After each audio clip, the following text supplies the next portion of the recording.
안녕하세요. 사람들이 목격한 설명할 수 없는 현상들과 신비한 사건들을 알아보고 싶나요? 물론이죠. 어서 가요. 웅웅, 아무도 근원을 찾을 수 없는 웅웅거리는 소리가 계속 들린다고 상상해보세요. 만약 그런 소리가 들린다면 여러분은 세계 인구의 4%에 속합니다. 이 소리는 진동처럼 느껴지는 저주파 소음으로 묘사됩니다. 인간의 청각이 겨우 감지할 수 있는 영역이죠. 밖에 있을 때 덜 명확하게 들리고 실내 특히 밤에 더 크게 들립니다. 편안한 침대에 누워있는데 계속해서 웅웅거리는 소리가 들린다고 생각해보세요. 이 소리는 한번 들리면 안 들을 수가 없다고 합니다. 무섭네요. 그것은 어떻게 그리고 어디서 시작되었을까요?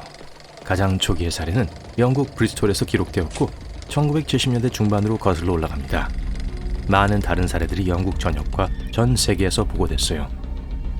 과학자들은 이 현상을 설명하는 많은 이론을 가지고 있습니다. 그 웅웅거리는 소리는 해저를 가로질러 움직이는 파도에 의해 생성될 수 있다고 해요. 파도가 대륙봉과 충돌할 때 지구를 흔듭니다. 아니면 화산 폭발과 지진 때문일 수도 있어요. 다른 사람들은 그 소리가 지구를 강타하는 번개와 관련이 있을 수 있다고 믿습니다. 번개의 타격은 거대한 전자기 전하를 만들어내요. 잠수함이나 5G가 통신에 사용하는 초저주파 무선 신호는요? 아무도 확실히 모릅니다. 한 가지 이상한 이론은 지구가 이런 소리를 낸다고 해요. 마치 노래 가사를 잊어서 흥얼대는 것처럼 말이죠. 바다의 약광층에 무엇이 살고 있는지 아세요? 바다는 생명의 근원이고 지구 표면의 70% 이상을 덮고 있습니다. 하지만 우리 바다의 80% 이상은 지도에 표시되거나 탐험되지 않았어요. 약광층을 포함해서요. 바다 깊숙이 잠수합니다. 더 깊이 들어갈수록 햇빛은 더 적게 통과해요. 비록 그 지역이 대부분 탐사되지 않았지만 과학자들은 풍부한 생물 다양성을 가지고 있다는 걸 알고 있습니다. 마치 그들만의 세계처럼요. 미세한 박테리아와 작은 동물들과 같은 유기체들이 그곳에 살고 있어요. 또한 물고기, 오징어, 다른 종류의 젤라틴 같은 동물들을 발견할 수 있습니다. 물렁물렁한 것들이요. 이 생물들은 그런 깊은 곳에서 사는 것에 익숙합니다. 그래서 국제법은 사람들이 그것들을 수면 위로 끌어올리지 못하도록 해요. 생물들과 전체 생태계에 해를 끼칠 수 있어요. 과학자들이 약광층에 사는 동물들을 조사할 때 그들이 본 것은 이상한 모양의 기이한 생물들입니다. 그럴만도 해요. 온도가 엄청나게 낮고 수압이 매우 높은 곳에 살고 있으니까요. 잠시 표면으로 돌아가서 구상 번개가 진짜인지 알아보겠습니다. 뇌우 때 볼 수 있는 공 모양의 번개예요. 대부분의 경우 어디에 나타날 수 있는지 예측하는 것은 불가능합니다. 게다가 보통 몇 초 동안 지속돼요. 오래된 기록에도 구상 번개가 언급되고 있는데 이 미스터리는 수세기 동안 논의되어 왔습니다. 1638년 사람들은 그것을 위대한 불덩어리라고 묘사했어요. 아마도 이 공이 파란색, 주황색 또는 노란색으로 보일 수 있기 때문일 거예요. 과학자들은 그것이 왜 그렇게 생겼는지 이유를 모릅니다. 그저 이론만 있을 뿐이죠. 한 과학자는 전자기 복사의 정상적인 파동 때문일 수 있다고 이론을 세웠지만 이 이론은 비판을 받았고 많은 다른 과학자들에 의해 인정받지 못했어요. 가장 일반적인 이론은 전반적인 번개의 성질과 관련이 있습니다.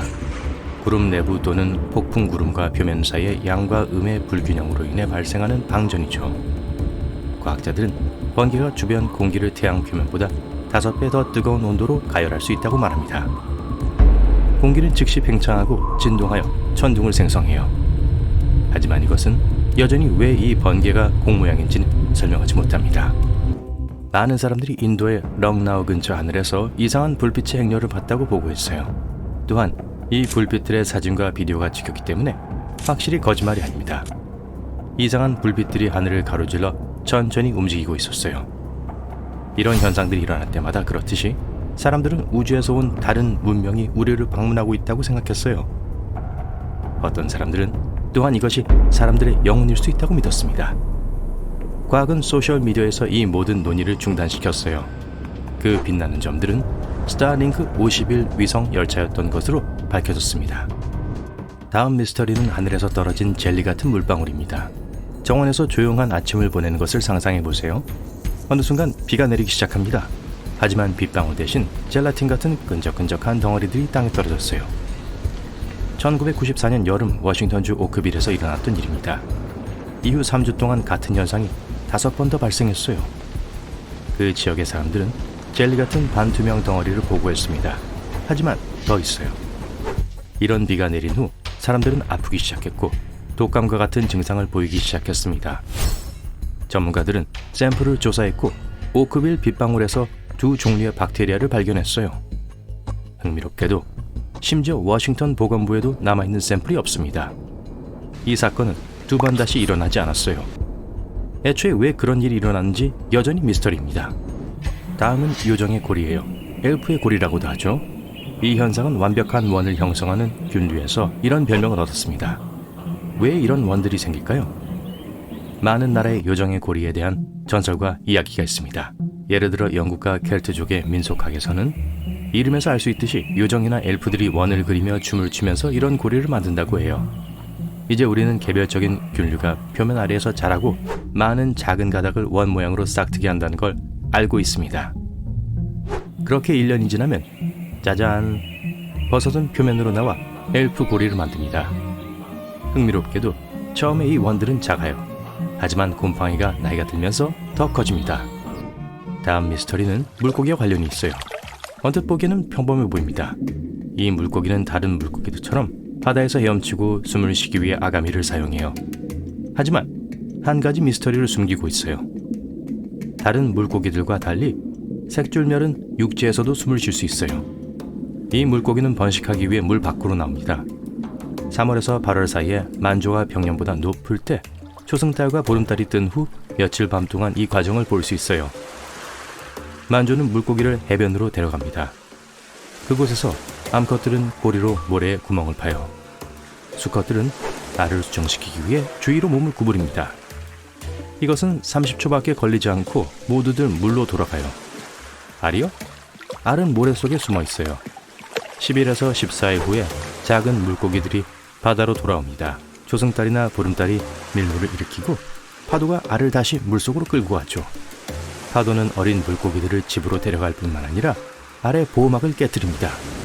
생명의 나무에 대해 들어본 적이 있나요? 영화 제목이 아니에요. 바레인에 있는 진짜 나무예요. 이 나무가 사막에서 자라기 때문에 이런 이름이 지어졌어요. 나무는 모래로 둘러싸여 있지만 높이가 10m에 이르고 400년을 자라왔어요. 그 미스터리는 나무가 어디서 물과 다른 영양분을 얻는가 하는 것입니다. 수 킬로미터 주변에는 다른 식물들이 없어요. 분명히 이 나무종은 사막의 건조한 환경에 꽤 잘 적응했어요. 이 나무는 깊은 뿌리체계 덕분에 살아남았어요. 뿌리는 지하 깊은 곳으로 들어가 지하수에 닿습니다. 작은 모래 언덕 위에 있는 건강한 녹색 잎을 가진 거대한 녹색 나무는 정말 장관입니다. 그래서 그 지역은 매년 약 5만 명의 관광객들이 방문하는 지역 관광 명소예요. 직감, 육감 또는 직관, 이름은 다양합니다. 생각해보면 그것이 어떻게 작동하는지 불분명하다는 것을 알게 되죠. 어떻게 우리는 어떤 것을 예측하거나 그냥 알 수 있을까요? 심리학자들도 그 사실을 궁금해하기 시작했어요. 그들은 이 주제를 연구했고 우리가 잠재의식적으로 우리 주변의 세계에 대한 정보를 습득하는 경향이 있다고 결론지었습니다. 그래서 우리는 필요한 정보를 가지고 있지만 그 출처를 정확히 알 수는 없어요. 만일 여러분의 직관이 밝은 면 비디오를 더 많이 보라고 말한다면 그대로 하는 게 좋을 거예요.